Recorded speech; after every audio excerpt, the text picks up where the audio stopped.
Rasulullah SAW katakan wanita tercantik yang pertama ciptaan Allah SWT yaitu Siti Hawa. Wanita tercantik kedua setelah Siti Hawa yaitu Siti Sarah, istrinya Nabi Ibrahim alaihissalam. Cantik di sini bukan cantik dipoles, tapi cantik alami yang Allah ciptakan buat wanita ini. Bismillahirrahmanirrahim. Assalamualaikum warahmatullahi wabarakatuh. Alhamdulillah rabbil alamin, assalatu wassalamu ala rasulillah wa ala alihi washabihi ajma'in. Saudara sekalian, kita berada di depan Tunas. Ini komplek pertokoan yang dibangun oleh grup Tunas yang ada di Kota Batam. Ini dulu tempat sangat sepi, tapi hari ini saudara kita Mardani telah membawa hoki bagi orang-orang di sekitarnya. Ini tempat dimulai dari hiburan mainan, kemudian sebelahnya mulai buat makanan-makanan. Sedangkan di depan saya ada kuliner yang malam ini sangat ramai, sama seperti malam minggu. Ya, bagaimanapun kita sebagai orang beriman, kita akan habiskan malam kita bukan untuk sia-sia ya. Kita ngaji santai. Ya, kita ini punya contoh dan pendahulu kita, bagaimana cara hidup. Nah, makanya Allah SWT ceritakan kisah pahlawan-pahlawan. Siapa pahlawan-pahlawan itu? Yaitu para nabi. Nah, para nabi ini pahlawan-pahlawan kita. Mereka berjuang untuk mencari negeri akhirat, untuk membangun negeri akhirat. Nah, kalau kita dengar cerita Nabi Ibrahim alaihissalam, Nabi Ibrahim ini seorang dulu anak kecil juga, tapi anak kecil dia punya bapak namanya Azar. Dia pengusaha berhala. Dia bawa anaknya untuk berdagang berhala juga. Ayo, bantu bapak jualan. Tapi Ibrahim yang masih kecil ini, dia sudah ada hati yang bersih, hati tauhid.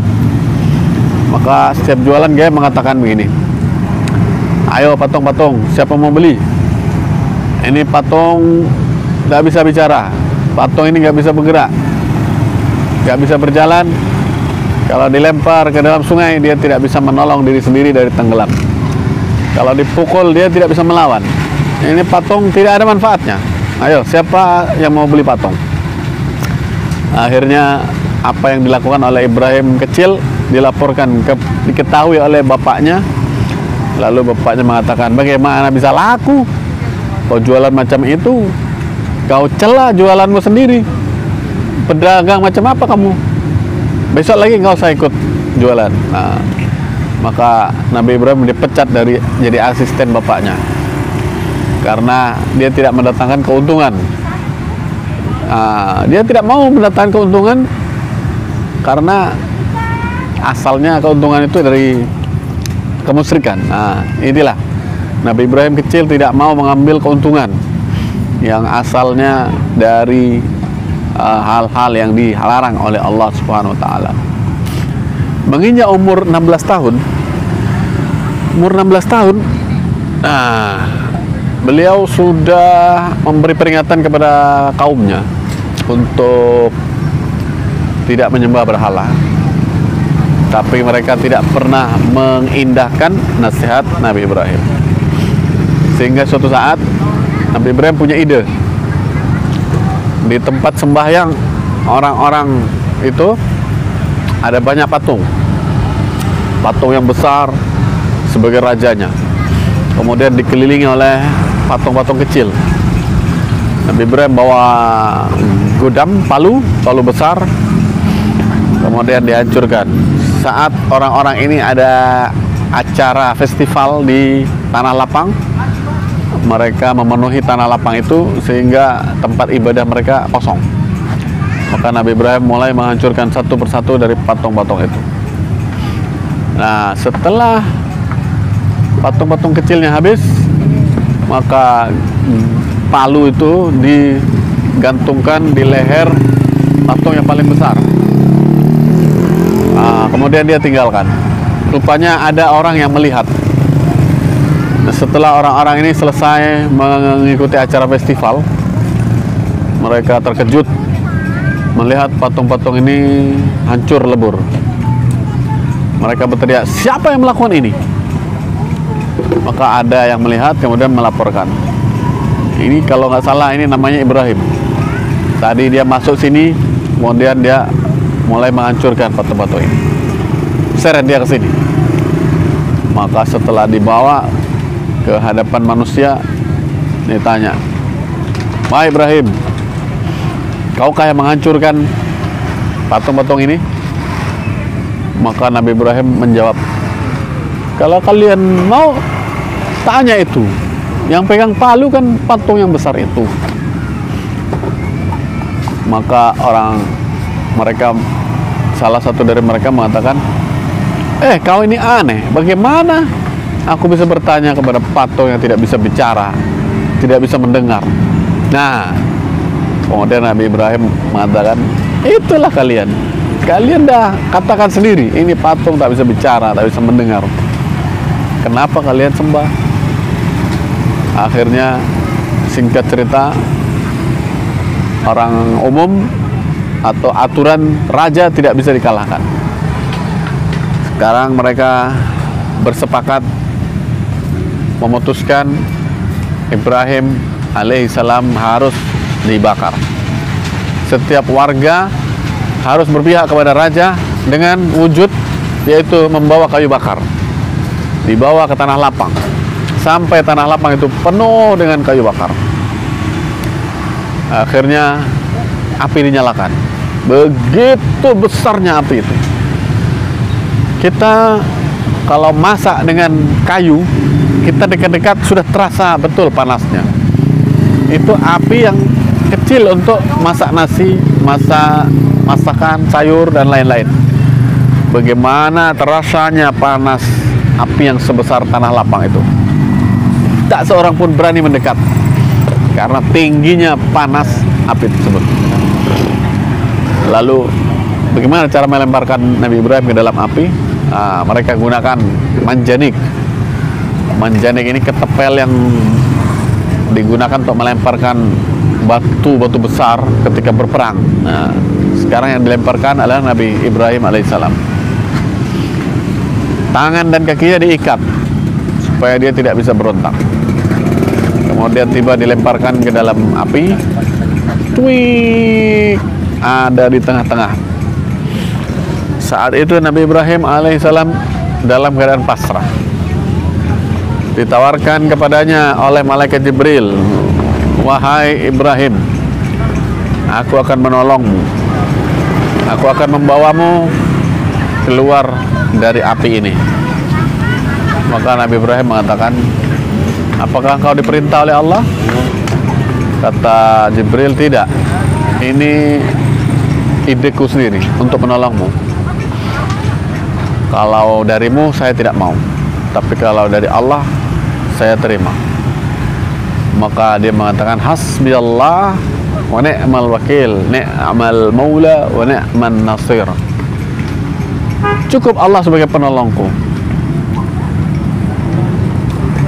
dan dialah tempatku bersandar, dan dialah tempatku meminta pertolongan. Maka dalam waktu 40 hari 40 malam Nabi Ibrahim berada dalam api yang besar. Maka di dalam api itu beliau dihidupkan dengan nyaman. Didatangkan buah-buahan dari surga, anggur yang besarnya sekepala atau seperti buah kelapa. Banyak hal yang dialami oleh Nabi Ibrahim di dalam api tersebut. Bahkan ada riwayat yang mengatakan hari-hari terindah yang aku alami adalah hari-hari ketika aku dibakar dalam api. Di situ orang mengira aku dalam kepanasan. Orang-orang mengira aku telah hangus terbakar api itu. Tetapi sebenarnya aku mendapatkan nikmat dari Allah SWT. Nikmat yang belum pernah aku rasakan sebelum aku dimasukkan ke dalam api tersebut. Nah, kemudian setelah api itu padam, Nabi Ibrahim keluar dari api dalam keadaan rambutnya basah, kemudian berjalan. Ada orang aneh, inikah Ibrahim? Dia sudah dilempar ke dalam api, tapi sekarang dia masih berjalan-jalan. Sebenarnya apa dia?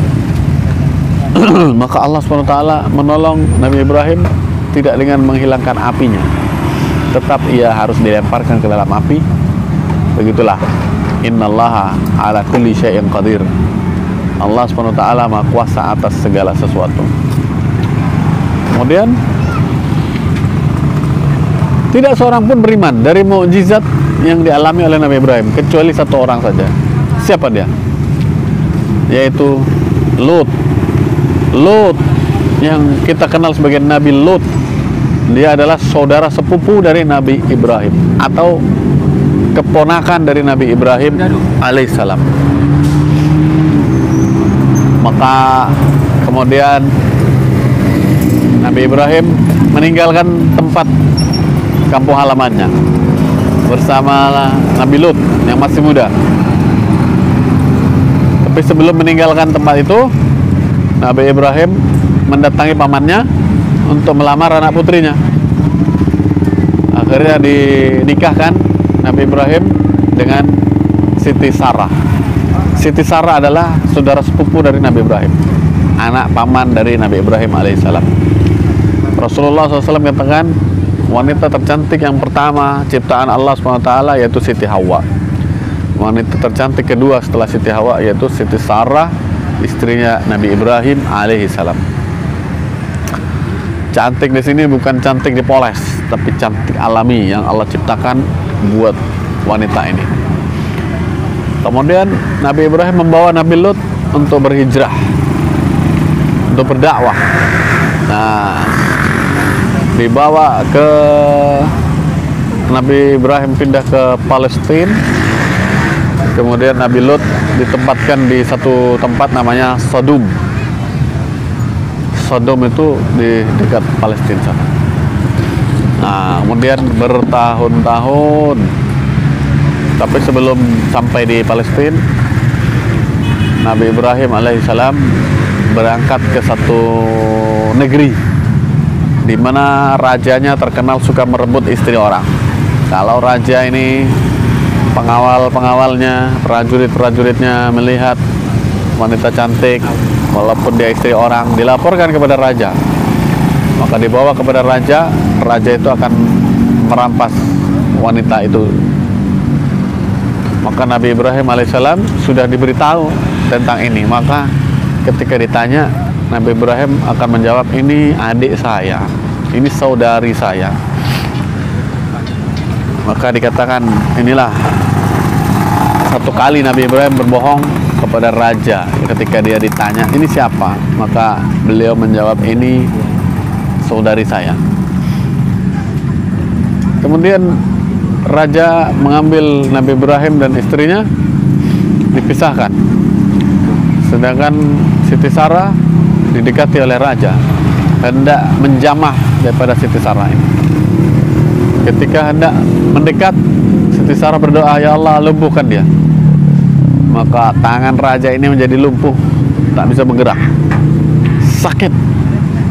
Lalu raja ini kemudian mengatakan, kamu tukang sihir ya?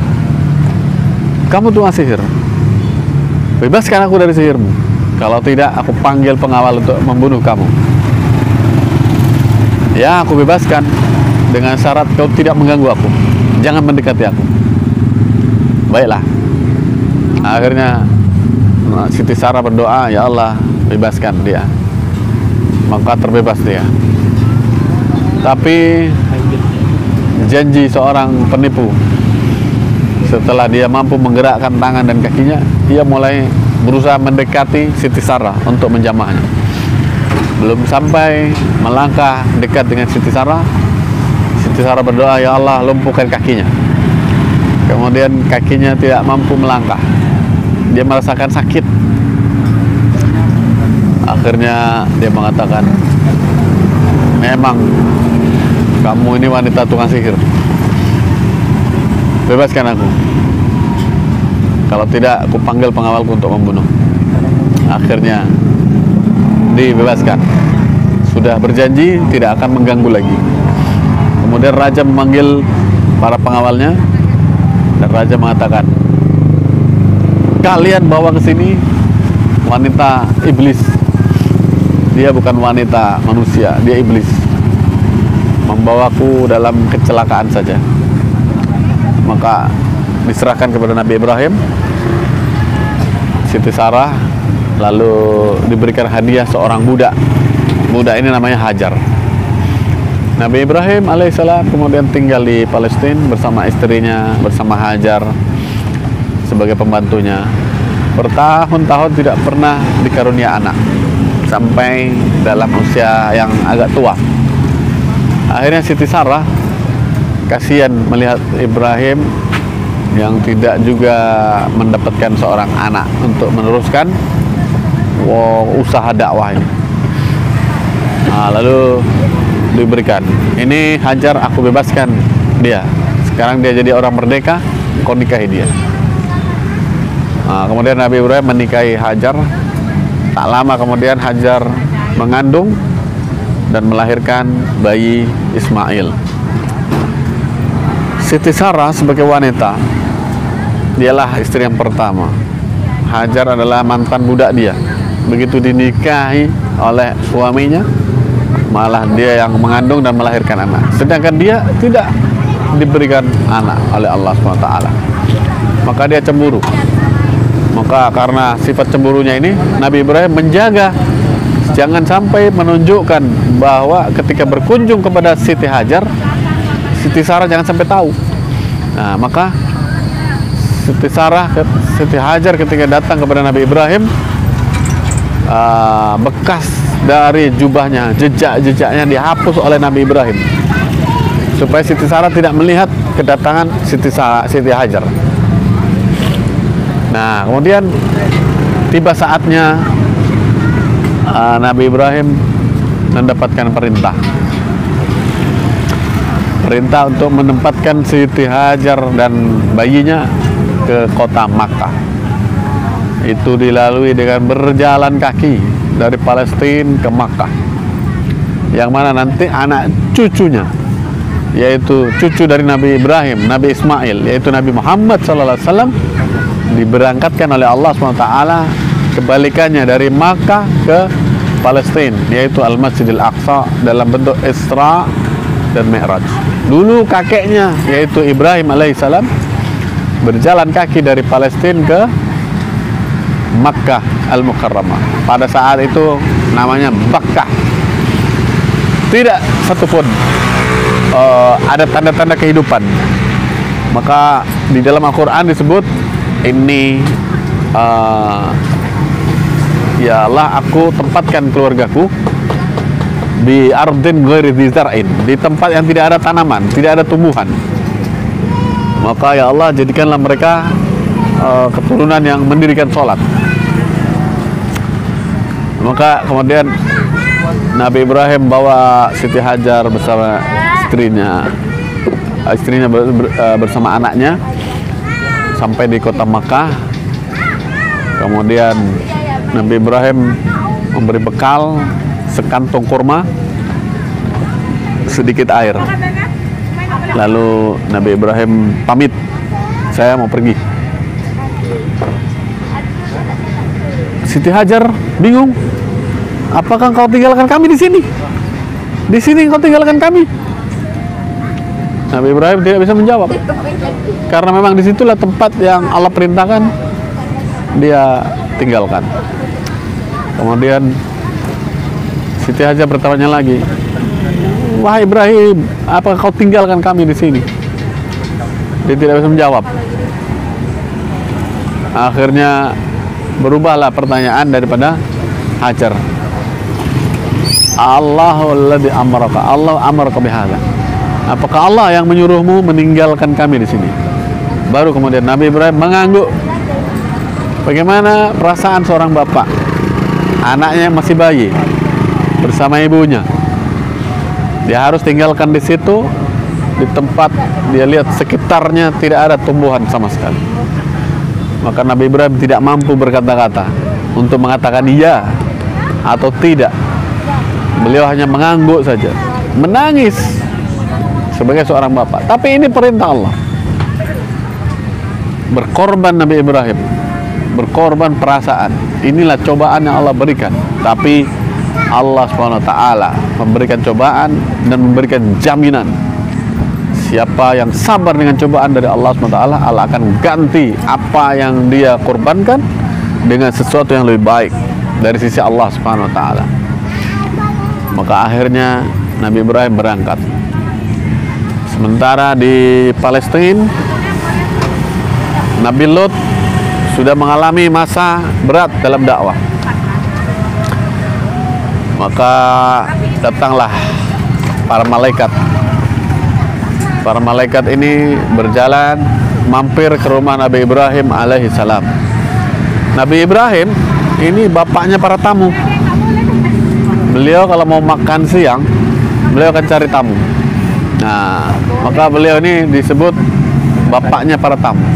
Kalau tak ada tamu, dia akan cari tamu. Walaupun jalan 2 kilo, beliau akan ajak orang. Dia cari orang, bahkan jarak tempuh 2 kilo dia lakukan untuk mendapatkan tamu, supaya dia makan bersamanya. Kemudian apa yang terjadi? Kalau suatu saat Nabi Ibrahim alaihissalam bertemu dengan seorang majusi, si penyembah api, maka diajak masuk ke rumahnya, disuruh makan. Siap mau makan, dia katakan, sebut nama Allah. Siapa itu Allah? Saya tak pernah nyebut siapa-siapa, dia makan. Wah, kalau tidak mau sebut nama Allah, tak usah makan sama saya. Maka pergilah orang itu. Maka Nabi Ibrahim mendapatkan teguran dari Allah. Wahai Ibrahim, selama ini aku yang menghidupkan dia. Dia tidak pernah menyembahku satu kali pun. Aku tetap memberinya makan. Kali ini kau mau jamu dia, dan kau suruh dia menyebut namaku, dan dia menolak. Terus kau usir dia. Maka Nabi Ibrahim alaihissalam terkejut. Maka dia segera kejar tamu tadi. Wahai fulan, ayo balik lagi sini. Kenapa emangnya? Tadi kau usir aku.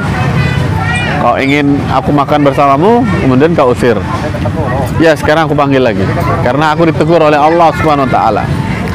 Selama ini yang memberi kamu makan adalah Allah, padahal kau tak pernah sebut namanya, bahkan menyembahnya pun tak pernah. Maka laki-laki itu mengatakan, apakah Allah kenal dengan aku? Ya, dialah yang menciptakanmu, dialah yang memberikan kamu makan, dialah yang menyehatkan. Maka saat itu juga laki-laki itu kemudian masuk Islam, menjadi pengikut Nabi Ibrahim alaihissalam.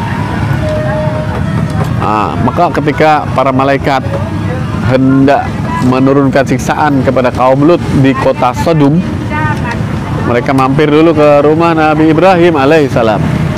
Nabi Ibrahim memberikan khidmat layanan, disembelihkan sapi yang kecil, kemudian dagingnya dipanggang sedap. Kalau orang sekarang mungkin bikin steak, dagingnya empuk, lalu disuguhkan kepada malaikat-malaikat itu. Nabi Ibrahim tidak menyangka mereka malaikat. Ketika dijabat tangan, disalami, mereka menyalami tangan Nabi Ibrahim, tapi Nabi Ibrahim tidak bisa memegang, tidak sampai tangan itu ke tangan.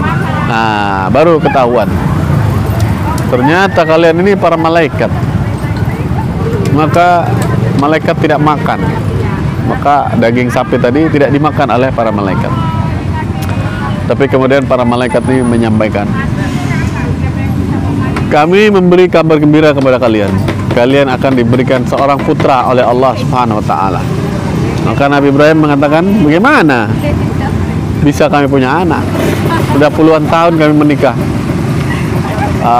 Istriku sudah tua, rambutnya sudah putih. Maka istri Nabi Ibrahim tertawa. Tapi kemudian dengan senang bahwa mereka akan diberikan seorang putra. Maka kemudian lahirlah Ishak. Ishak ini adalah saudara sebapak dari Nabi Ismail alaihissalam. Nah, kemudian Nabi Ibrahim alaihissalam setelah 13 tahun mengunjungi Ismail alaihissalam. Sebetulnya Nabi Ibrahim mengunjungi Nabi Ismail ke Mekah itu setiap tahun. Pada tahun ke-13 datang mimpi dari Allah SWT yang merupakan wahyu. Seorang nabi bila diberikan mimpi tentang perintah, maka itu adalah merupakan wahyu. Setelah itu dia sampaikan kepada anaknya, "Wahai anakku, aku bermimpi. Aku melihat diriku menyembelihmu dalam mimpi. Bagaimana pendapatmu?" Maka Ismail alaihissalam dia mengatakan, "Ya abatif al-ma tu'mar." Wahai ayah, lakukanlah apa yang diperintahkan kepadamu. Satajiduni insyaallah minas sabirin.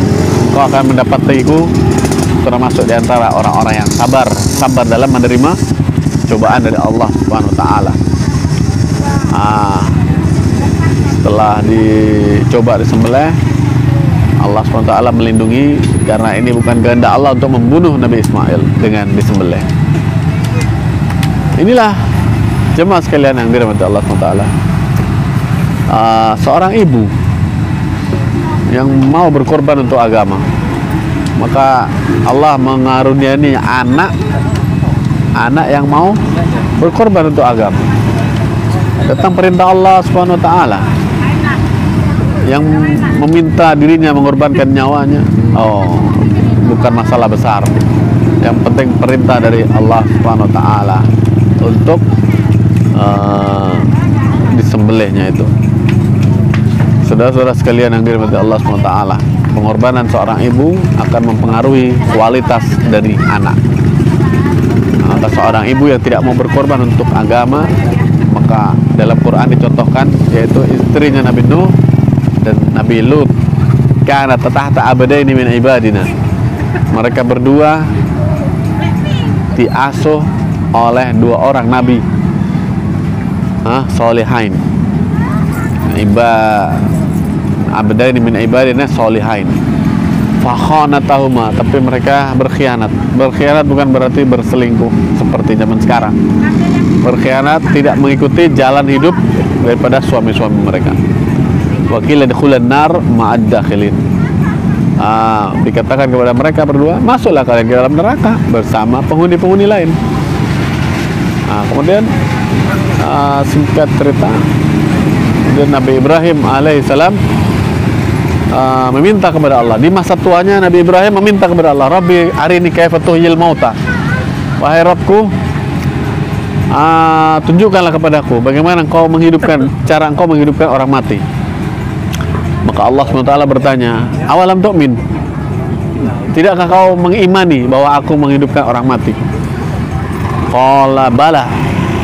Nabi Ibrahim katakan, tentu saja aku beriman, aku meyakini. Walakin liyatma'inna qalbi, tapi hatiku ingin melihatnya agar menjadi tenang. Akhirnya untuk membuktikan apa yang diminta Nabi Ibrahim alaihissalam, Allah perintahkan, kau carilah burung 4 ekor burung yang berbeda, kemudian sembelihlah burung itu. Kemudian kau cincang-cincang, kau simpan kepala 4 burung itu, nah badannya kau cincang-cincang, kemudian aduk jadi satu, dibagi 4, taruh di 4 gunung, satu bagian setiap gunung. Setelah itu kau panggil dia, maka mereka datang. Mereka datang, kemudian di hadapanmu kami akan memadukan lagi bagian-bagian yang sudah kau cincang-cincang. Kemudian di hadapan Nabi Ibrahim alaihissalam, burung itu jadi dalam bentuk semulanya tanpa kepala. Mereka mendatangi Nabi Ibrahim minta kepalanya, diambil kepalanya. Maka demikianlah Allah menunjukkan kepada Nabi Ibrahim alaihissalam tentang menghidupkan orang mati. Saudara sekalian yang dirahmati Allah SWT, berapa tahun kemudian Nabi Ismail alaihissalam berkunjung. Hari itu Nabi Ibrahim wafat, kemudian dikuburkan oleh kedua anaknya, yaitu Ismail dan Ishak alaihissalam. Sebetulnya kisah Nabi Ibrahim ada beberapa hal yang panjang, yaitu dengan beberapa raja. Ketika alam tara ilal ladzi haja Ibrahim, tidakkah kau melihat kepada seseorang yang mendebat Nabi Ibrahim dengan Tuhannya, fi rabbi, bahwasanya Nabi Ibrahim mengatakan, siapa Tuhanmu? Oh, Tuhanku adalah yang menghidupkan dan mematikan. Tuhanku menghidupkan dan mematikan. Kemudian raja itu mengatakan, aku menghidupkan dan mematikan. Keluarkan dua orang dari penjara, bunuh yang satu. Sekarang aku matikan dia. Yang situ biarkan hidup, aku hidupkan dia. Wah, ini politik bohong. Kalau begitu Tuhanku mendatangkan matahari dari timur, sekarang kau datangkan matahari dari barat. Fabuhital ladzi kafar. Akhirnya orang kafir, raja yang kafir itu tak bisa berkutik memberikan argumen kepada Nabi Ibrahim alaihissalam. Maka saudara sekalian yang dirahmati Allah SWT, Nabi Ibrahim penuh dengan pengalaman-pengalaman tauhid, banyak cobaan-cobaan berat, bahkan nyawanya dipertaruhkan untuk membuktikan keimanannya. Hari ini kita beriman, kita diuji dengan kesenangan-kesenangan. Kebanyakan dari kita terlena dengan kesenangan dan lupa kepada siapa yang memberikan kesenangan, siapa yang memberikan nikmat, siapa yang memberikan teknologi, siapa yang memberikan kemudahan-kemudahan. Mereka hanya terhijab. Ketika Allah memberikan kesenangan, Allah menghijab tangannya melalui fasilitas-fasilitas. Maka kembali kepada Allah, yaitu ya ayyuhalladzina amanu taqullaha wa qulu qawlan sadida. Hai orang-orang beriman, bagaimana cara memperbaiki amal? Bertakwalah kalian kepada Allah, wa qulu qawlan sadida, dan sampaikan perkara-perkara yang lurus. Perkara-perkara yang lurus bagaimana? Yang tidak diyakini manusia. Kalian dapat gaji, itu adalah rezeki dari Allah. Kalian menerima sakit, itu sakit dari Allah untuk memberi peringatan. Kalian sembuh bukan dari obat, tapi sembuh karena Allah Subhanahu wa taala. Maka kalimat-kalimat yang lurus ini akan kemudian yuslih lakum a'malakum. Allah akan meluruskan, memperbaiki amal-amal kalian. Wa yaghfir lakum dzunubakum, dan dosa-dosa kalian akan diampunkan. Gimana caranya? Wa may yuti'illah wa rasulahu faqad faza fawzan 'azima. Orang untuk memperbaiki amal, untuk mengetahui perkara-perkara yang lurus agar dapat disampaikan, taat kepada Allah, taat kepada Rasulullah, maka itulah orang yang fauzan azima, orang yang sukses sebesar-besarnya. Mudah-mudahan kita semua jadi orang yang sukses dengan sukses yang besar, yaitu dengan mentaati Allah dan Rasulnya. Bagaimana taat dengan Allah dan Rasulnya? Alaikum bisunnati, kalian harus ikut sunnahku. Dengan demikian inilah orang yang taat kepada Allah dan Rasulnya. Semoga Allah SWT memberikan hidayah kepada kita semuanya. Assalamualaikum warahmatullahi wabarakatuh.